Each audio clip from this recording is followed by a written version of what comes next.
There is one partner, one agency of government that we all work that's important to this industry, and that's the Farm Service Agency. And there's a gentleman here that who has been not quite a year, about 7 months, as state director of the FSA, and that's Bob Etheridge. All of you remember Bob Etheridge as being a state superintendent of public instruction, a member of our state legislature, a congressman from the 2nd Congressional District, and he's just not going to give up working for the people of North Carolina in one capacity or other. So Bob is here this morning, and I asked him if he'd just come forward and bring greetings from the FSA and just update us a little bit. Bob Etheridge, come forward.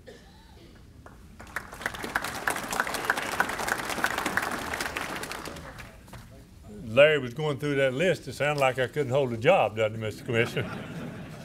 I'm pleased to be here, and let me thank you, and let me thank Larry.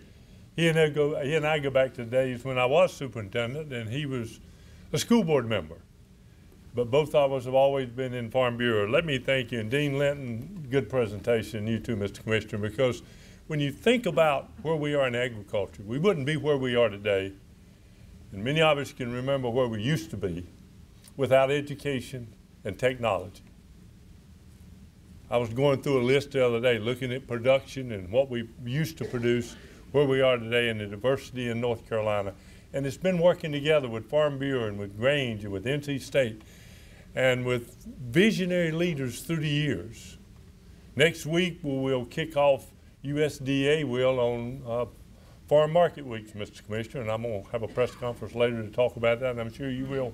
North Carolina's been a leader in that area. Other folks got engaged. We've been out there in the front over the years, and you've all been a part of that. And I couldn't help but think when the dean was talking about education, we're where we are today because of people just like you. Farm Bureau got engaged back in the depths of the Depression, and we decided education was important in North Carolina. And it made a difference. And it changed North Carolina for the better. It changed it for the better. And today we face those same challenges all over again. If you can just think about when you got started, what was production on your farm? How many acres did you have? What were you producing? It's changed. All their challenges, and God knows now we've got a good looking crop. Somebody asked me this morning, how are things on our farm? I said, well, it's good. If we can get it all in, it'll be great. And if the prices come up, it'll be even better. But, you know, those are the opportunities we face. And this year will be a major challenge for every one of you in agriculture because we have a new farm bill that'll be the most dramatic change in agriculture probably in 50 years. There are no more payments up front. It's all tied to insurance and production.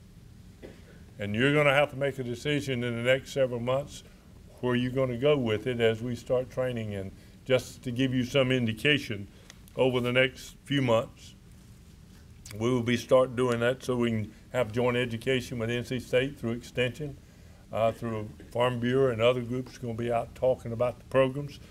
Our people will start going to meetings so we can start doing it, and you can meet them at the FSA office August 18th through the 22nd. Some of us will be in D.C., beginning with the dairy piece for those who have dairy and farm facility loans and others. In September, we'll go for training on ARC and PLC, and then in October for training on, again, a little bit of ARC and PLC and NAP coverage and others. And that's a much better program than it's ever been with the BIOP. You'll hear more about that.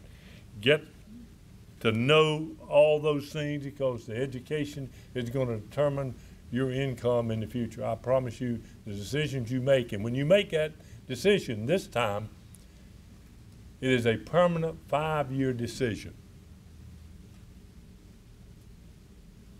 And you'll get a chance to recalculate your base, take advantage of it, learn everything you can because this is going to be critical. I'm honored to be here. I've always believed that more education is better, not less.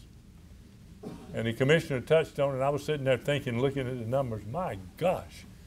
You know, on any farm, if you can invest $1 and get back 19, you'd grow that crop.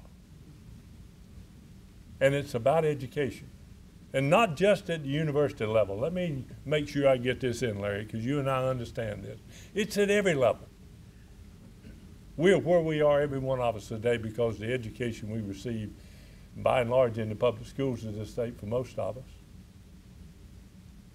And we shouldn't forget our young folks today, because if we train them right, they're going to get the next generation.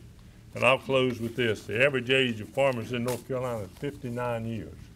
We better be looking around for those next ones who are going to follow us, and they're going to be smarter, they're going to do better, because we got to double our food supply in the next few years to help feed the world. That is a huge challenge. I've heard the commissioner say this, and it is so true. Hungry people are mean people. And we've been blessed in this country. We got folks who don't really think about it because they don't really know where the food comes from. Harris Teeter is not a farmer.